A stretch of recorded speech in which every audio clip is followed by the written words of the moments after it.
Olá, eu sou o professor Anderson e na aula de hoje nós vamos ver um pouquinho sobre as diferentes formas de regionalização do mundo. Para entender o que é regionalização, a gente tem que entender um pouquinho da história da palavra região. A palavra região ela é uma palavra usada já há bastante tempo. Os primeiros a utilizar o termo região foram os romanos. Eles utilizavam uma derivação do verbo regere, que quer dizer governar. Então, no tempo do Império Romano, eles dividiam o país em regiões, em áreas menores que tinham certas características em comum para ficar mais fácil administrar o território. E aí, a partir daí, surge o termo regionalização. Então, é um termo bastante antigo que já era utilizado desde a Idade Antiga pelos romanos. Mas o que seria regionalizar? Regionalizar é você dividir o espaço em territórios menores, para ficar mais fácil administrar, para ficar mais fácil gerir. Existem várias maneiras de você regionalizar o mundo, regionalizar uma área. A regionalização ela leva em consideração principalmente os aspectos físicos, né? Estão vendo aqui ó, esse mapinha? Aqui tem uma regionalização baseada em aspectos da natureza. Olha só, domínios morfoclimáticos do Brasil. Então, a pessoa que fez essa regionalização, ela considerou as feições da paisagem, os elementos físicos da paisagem. Ela dividiu o Brasil em domínios morfoclimáticos. Estão vendo aqui, ó, o domínio amazônico, que é aquela floresta exuberante, ele foi colocado como característica dessa área. O domínio do cerrado, onde tem aquela vegetação raquítica com gramíneas por baixo, foi outra característica dessa região. O domínio da caatinga, o domínio da Mata Atlântica, o domínio das araucárias, o domínio das pradarias, todos eles têm elementos naturais que tornam eles lugares muito parecidos uns com os outros, né? Então você junta características em comum. Olha o conceito aqui ó, de região. Região é uma porção do território que apresenta características semelhantes. Então, por exemplo, aqui tem a floresta exuberante em toda essa área. Então, aqui é um tipo de região, de acordo com determinados critérios e classificações. Além dos critérios naturais, né, os critérios físicos que a gente viu aqui da natureza, existem também os critérios sociais. A gente pode regionalizar um país ou uma região do mundo, qualquer espaço mundial, baseado em critérios sociais. Estão vendo aqui, ó? Por exemplo, aqui se utilizou a renda per capita média do Brasil em 2010. Vocês estão vendo que deu para regionalizar legal. Tem algumas regiões do Brasil aqui, tipo Rio Grande do Sul, Santa Catarina, São Paulo, Rio de Janeiro e Distrito Federal, que a média da renda per capita, ou seja, a média de quantas pessoas ganham no Brasil, ela é superior a R$ 959, indo de 959 até 1.715. Aí tem outras regiões, tipo Paraná, Mato Grosso do Sul, Goiás, Minas Gerais e Espírito Santo, que tem uma renda média, né, de 749 a 959, e tem outras regiões do Brasil em que a renda é um pouco mais baixa, como é o caso da maioria dos estados do Norte e Nordeste brasileiro, que fica, em alguns casos, inferior a R$ 474. Por esse critério aqui, que é um critério social, a gente consegue fazer uma regionalização dos estados que ganham mais, ou seja, esses estados que englobam o Centro-Sul, e os estados que têm uma renda per capita um pouco inferior, que são os estados do Norte e Nordeste do Brasil. A gente poderia fazer essa regionalização com outros indicadores sociais, por exemplo, expectativa de vida, taxa de mortalidade infantil, anos de escolaridade, enfim.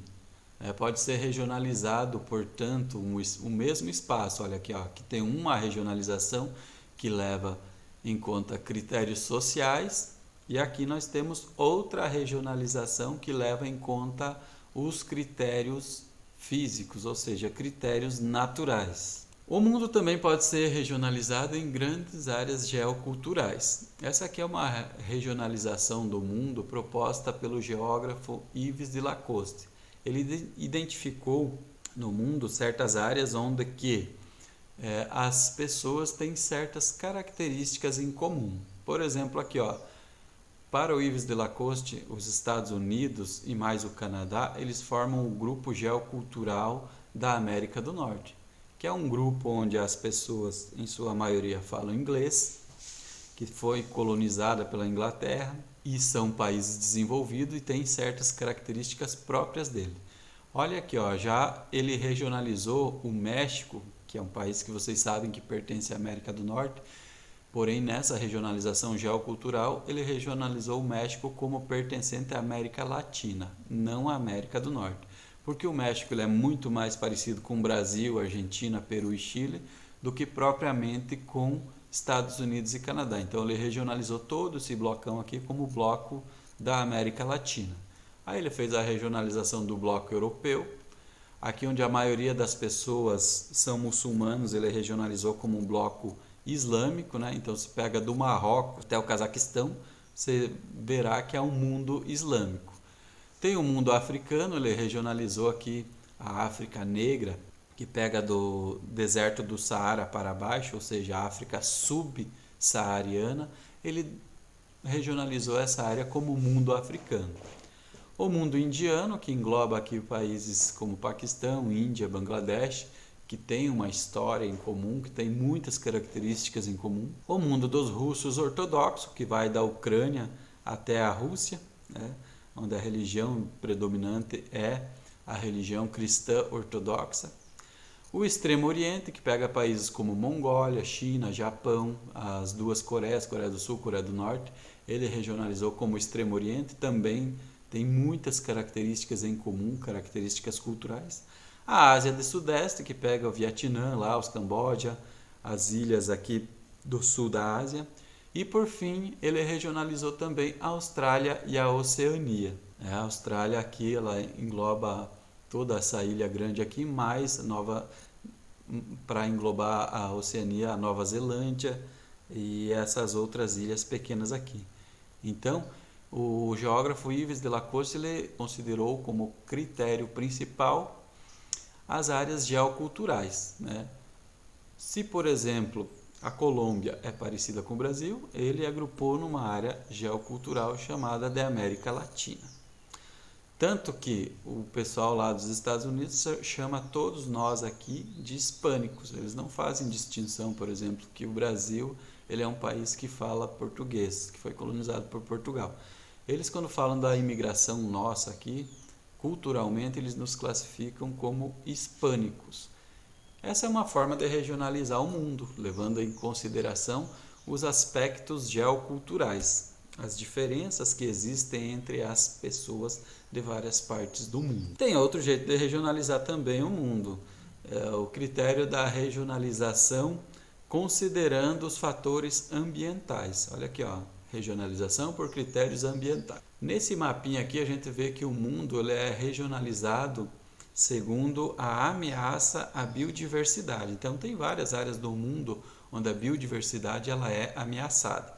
Essas áreas onde a biodiversidade do mundo é ameaçada, ela é chamada de hot spots, quer dizer pontos quentes, são áreas onde a vida ela está sofrendo muitas modificações, principalmente pela ação do homem.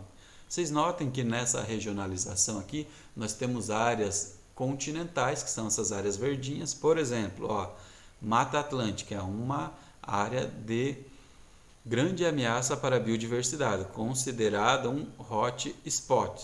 O Cerrado também. Por que a Mata Atlântica é considerada um hot spot? Porque mais de 90% dela já foi destruída para a realização de atividades econômicas. E o Cerrado hoje é a nova fronteira agrícola, né?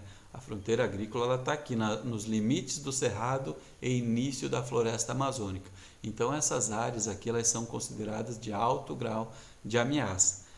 Não é só aqui na Mata Atlântica e Cerrado, tem a região da Cordilheira dos Andes, as planícies mexicanas, a costa oeste dos Estados Unidos, a Península Ibérica, norte da África, as regiões aqui da Nigéria, África do Sul, o chamado chifre da África, várias áreas aqui ó, da Indochina, né? A Ásia Central também, o Japão, partes da Austrália, são todas áreas em que a biodiversidade, né, ou seja, a vida que pré-existia ali, ela está muito ameaçada por conta das atividades humanas. E se formos ver essas áreas onde existe uma grande pressão sobre o meio ambiente, são áreas superhabitadas, né? Então são áreas onde existe uma grande concentração de pessoas. Além dessas áreas, dessas regiões em terra, também a gente pode regionalizar as áreas dos mares. Estão vendo aqui, ó? Essas linhazinhas verdes aqui, elas também são hotspots, porém são hotspots em áreas marinhas. Estão vendo toda essa grande região, zona aqui do Oceano Pacífico? Ela é uma grande área ameaçada. Por que ela é uma área ameaçada? Porque nessa região, a maioria do lixo, do plástico que as pessoas jogam nos rios, ela acaba se direcionando para essa área. Então aqui no meio do Oceano Pacífico, tem verdadeiros depósitos de lixo, né, boiando no oceano, que ameaçam a biodiversidade.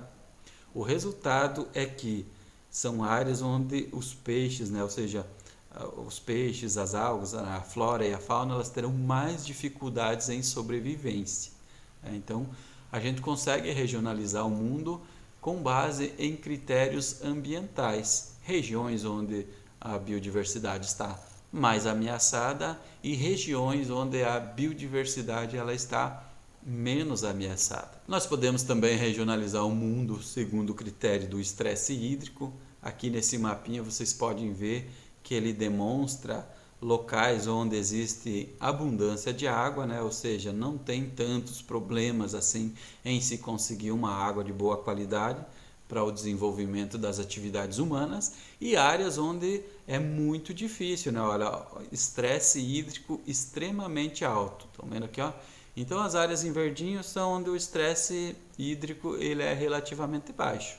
Países como Brasil, Bolívia, Paraguai, Colômbia, onde tem um bom regime hídrico, eles são classificados, né, são regiões, né, que têm essa característica de ter um estresse hídrico baixo. A África também, boa parte da África, toda essa região aqui, ó, central da África, onde fica a bacia do Congo, a região do Sudeste Asiático, são regiões onde tem bastante disponibilidade de água. Podem ver que essas regiões onde tem menos estresse hídrico, elas estão mais próximas à linha do Equador, né, a maioria delas. Por quê? Justamente porque aqui é uma área onde chove bastante, chove mais do que nas áreas mais distantes, né? A maior quantidade de energia permite uma maior evaporação e, consequentemente, ela permite com que haja mais precipitações e mais reservas de água, mais reciclagem da água. Tem áreas de estresse hídrico médio, né? Por exemplo, Estados Unidos, parte da Europa, a Índia ela já entra entre estresse médio e alto. E aí tem as áreas de estresse hídrico extremamente alto, né? Então as regiões de estresse hídrico extremamente alto, onde elas estão? Regiões aqui que pega do Marrocos, passa por Argélia, Líbia, Arábia Saudita, Israel, Síria, Irã, Afeganistão, Paquistão, até o Cazaquistão são áreas com estresse hídrico extremamente alto, ou seja, eles estão utilizando mais de 80% da água disponível para eles. E aí está muito próximo do limite. Então a gente tem conflitos aí entre Sudão, Somália, Egito, né, disputando a utilização das águas do Rio Nilo. A gente tem disputa entre Síria, Israel, Iraque, também disputando as águas dos rios que cortam esses países. Por quê? Porque a água é um recurso escasso. Eles não têm essa água em abundância. O resultado é que eles têm que ter tratados, né? Tem certas disputas territoriais. Aqui no Brasil mesmo a gente teve uma certa disputa entre estados. Por exemplo, a cidade de São Paulo, vocês sabem que ela é cortada por um rio muito importante para o Brasil, que é o rio Tietê. O rio Tietê corta a cidade de São Paulo ao meio. Porém, o paulistano ele não pode beber a água desse rio porque a água do rio Tietê é contaminada. Quem foi já para São Paulo sabe bem que o rio Tietê ele cheira mal. É como se fosse um esgoto a céu aberto atravessando a cidade. E é um rio que poderia ser utilizado para o consumo humano, porém não é em função dele ser muito contaminado. O resultado é que a cidade de São Paulo tem que buscar 70, 80 quilômetros longe da capital água para que as pessoas bebam. Então ela vai lá na bacia do Cantareira e extrai água. Perceberam então? A gente consegue regionalizar o mundo, por exemplo, em relação à falta d'água. Lugares onde tem abundância d'água a gente coloca como um tipo de região, e lugares onde temos a falta d'água a gente coloca como outro tipo de região. Em relação à regionalização ainda da água, a gente pode regionalizar para ficar mais coerente administrar os recursos hídricos através de bacias hidrográficas, né? Então, bacia hidrográfica, ela é uma região drenada por um rio principal. Estão vendo aqui, ó, por exemplo, a bacia hidrográfica do Rio Amazonas, ela é drenada por um rio principal chamado de Amazonas, onde vários outros rios desaguam dentro dele. Então não faz sentido você planejar, por exemplo, a utilização das águas do Rio Amazonas considerando apenas o Brasil. Por quê? A bacia do Rio Amazonas, ela vai muito além do Brasil. Ela abrange países como a Venezuela, a Colômbia, o Equador, Peru, a Bolívia. Então, o Rio Amazonas, a bacia do Rio Amazonas, ela é uma bacia gigantesca, a maior bacia hidrográfica do mundo. Para você planejar, para você fazer a melhor gestão dos recursos hídricos dessa região, você tem que considerar todos esses países juntos. Do mesmo jeito que a bacia do Prata, né? Olha a bacia do Prata como ela é grande. Ela envolve vários outros países além do Brasil, né? Então ela envolve o Brasil, ela envolve o Uruguai, ela envolve a Argentina, o Paraguai, a Bolívia. Todos esses países eles contribuem, né, com as águas que passam pelo Rio Prata. Por exemplo, se você fizer xixi ou jogar lixo na água aqui que sai aqui do Distrito Federal e deságua na bacia do Prata, essa contaminação, esse lixo que você jogar, esse esgoto que você jogar nesse rio, ele irá percorrer toda essa área aqui, ó, do Brasil, do Paraguai, né? E vai chegar até lá na capital dos argentinos, onde o rio desemboca no Oceano Atlântico. Então faz sentido, quando a gente considera o planejamento hídrico dos rios, faz sentido a gente considerar a bacia hidrográfica como forma de regionalização. Você regionaliza, aqui é a região da bacia do Prata, aqui é a região da bacia amazônica, aqui é a região da bacia do Orinoco. Essas são as 3 principais bacias da América Latina. São bacias gigantes e que elas englobam vários países ao mesmo tempo. Então, regionalizar, quando a gente for considerar a gestão dos recursos hídricos, faz necessário utilizar essa forma de regionalização, que é uma forma diferenciada também. Levando em consideração critérios econômicos, nós podemos regionalizar o mundo segundo o grau de influência que as nações têm no sistema econômico mundial, né? Então, com base no quanto os países são importantes mundialmente na economia do mundo, a gente consegue regionalizar eles. E uma das propostas feitas lá em 1950 foi dividir o mundo entre países desenvolvidos e subdesenvolvidos. Então, quem eram os países desenvolvidos? Normalmente eram esses países aqui, ó, do norte, com a exceção da Austrália e Nova Zelândia, que pertence ao sul. A maioria dos países desenvolvidos, eles estão na parte de cima, ou seja, no norte do nosso planeta. Então, olha só, os países como Estados Unidos, Canadá, toda a Europa, a Rússia, Cazaquistão, a Austrália e Nova Zelândia, eles entram, né, como país desenvolvido. Eles têm uma condição de vida melhor. Notem que nessa época o mundo era dividido em um mundo bipolar, né? Então os países capitalistas e os socialistas europeus, eles eram todos classificados como países desenvolvidos. Eles tinham um padrão de vida melhor do que os demais países aqui do sul. E aí os que estão em verdinho aqui, ó, eles entravam como países subdesenvolvidos, ou seja, aqueles países que não tinham muita importância econômica, não tinham muita voz ativa dentro do nosso planeta. Era dividido entre ricos e pobres, né? Ou seja, se você estava mais ao norte, provavelmente você pertencia aos países ricos. Se você estava mais ao sul, provavelmente você pertenceria aos países pobres. Aí surgiu uma outra regionalização que dividiu o mundo entre países do norte e países do sul. Essa regionalização não utiliza a linha do Equador. Estão vendo aqui, ó? Então, olha que tem a linha do Equador que divide o mundo entre norte e sul, porém ela não utiliza a linha do Equador. E a Austrália e a Nova Zelândia acabam sendo classificados como países do norte, porque ela leva em consideração o nível de desenvolvimento das nações. Então, os países desenvolvidos estavam ao norte e os países subdesenvolvidos estavam ao sul.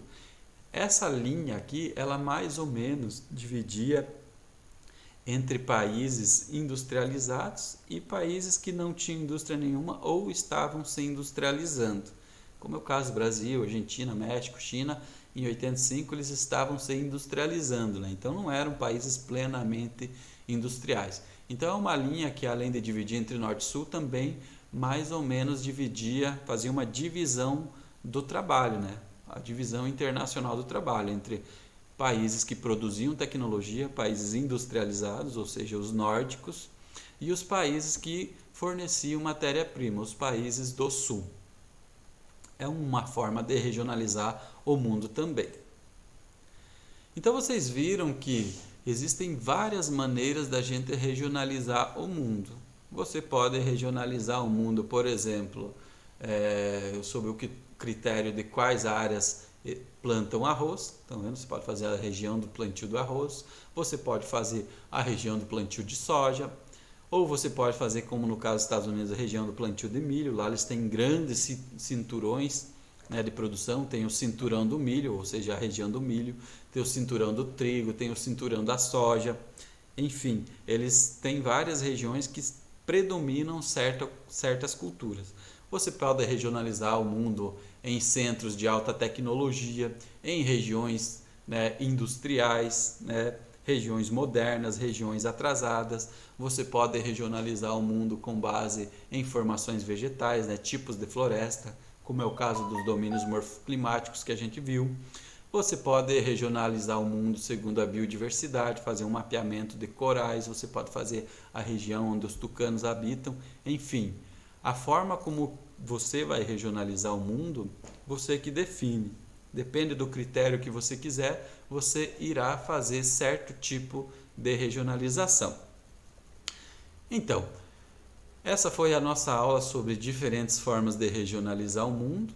Vocês viram que a região é um conceito bastante antigo, é um conceito em que a geografia se utiliza muito dele, né, para diferenciar áreas, né? Então, através da diferenciação das áreas, a gente consegue mapear, né, certas características do nosso planeta, e ela é um conceito muito importante para a geografia. Desse modo, encerramos nossa aula sobre as diferentes formas de regionalização e até a próxima, pessoal.